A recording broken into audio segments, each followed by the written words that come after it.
Hey guys, ngayong araw share ko sa inyo ang ehi file na valid for 1 month. Okay, tama ang narinig niyo guys, valid for 1 month. Okay, so dyan lang kayo, at kung hindi pa kayo nakasubscribe dito sa channel ko, make sure guys na mag-subscribe kayo and i-hit nyo yung notification bell para lagi kayong updated sa mga bagong VPN tutorial na i-upload ko. Okay, so We need somebody to lean on.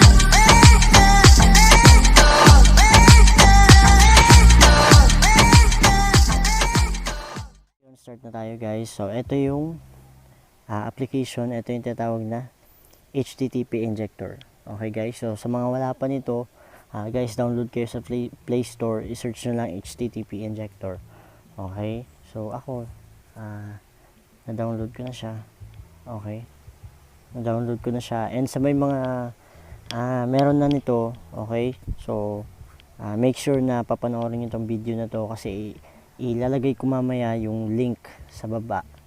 Okay, para i-download nyo to yung ehi file na ibibigay ko sa inyo. And kailangan nyo i-watch yung full video guys kasi meron itong password. So ngayon yung password niya ilalagay ko dito sa video. Okay, so guys, panoorin nyo mabuti. And eto guys, pag na-download nyo na yung HTTP Injector, yan, i-open na natin. Okay, open na natin yung HTTP Injector.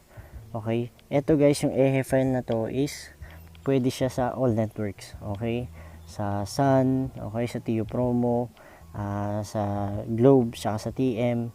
And meron din ito guys, no load for Sun, for Smart and Token Text. Okay, so tama yung narinig nyo guys, all networks to.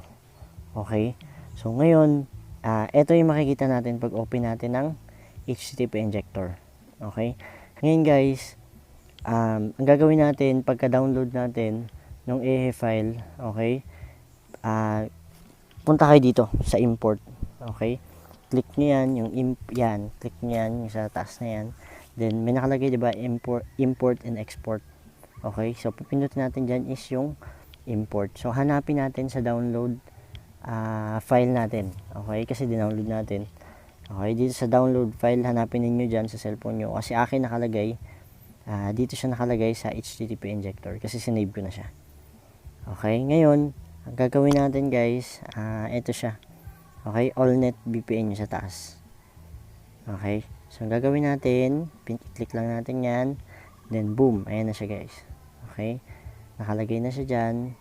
Okay, nakaset up na siya. Okay, so gagawin natin guys, open natin yung data natin. Okay, make sure open yung data. Then kapag naka-open na yung data guys, wala na kayo ibang gagalawin. Okay, then pwede natin siya i-start. Okay, start natin, try natin i-start. Ayan, punta tayo sa log. So ayun guys, yan siya, 403 yung status niya. So malakas to guys, actually asahan nyo, so malakas nito. Okay, so ngayon, ayan siya, advertisement. So ngayon guys, balik tayo sa okay, i-try natin siya ngayon sa YouTube. Okay, try natin siya ngayon kung gagana ba siya. So ang gamit ko ngayon guys is Smart. Okay, so wala akong load. Okay, so ayan, so kung makikita nyo naman, di ba? So malakas, try natin siya. Try natin. Alaan mo kung sino to. Susig of this. Take a love. Hindi naman ako sumasakit. Malabo na kasi yung pagtingin niya sa akin eh. Nakita mo na! So ayan guys, ang lakas niya. Okay, so ayan, play pa tayo ng ibang mga video. Ayan, tawa ito. 100%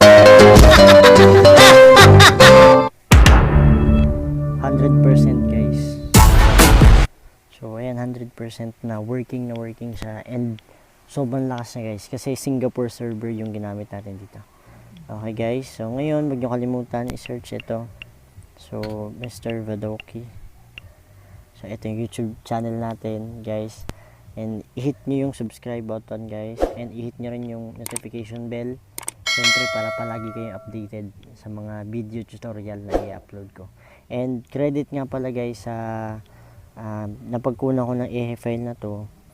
So credit nga pala sa kanya guys kay alias Guapo, Freenet TV. Okay? Pwede nyo search guys. So, credit sa kanya kasi sa kanya ko ito nakuha. So, ang name ng channel niya is alias Guapo Freenet TV. Okay? So, credit sa kanya guys. So, ayun lang for today guys. Sana marami kayong natutunan ngayong araw. Huwag nyo kalimutan mag-subscribe dito sa channel natin. And thank you and God bless.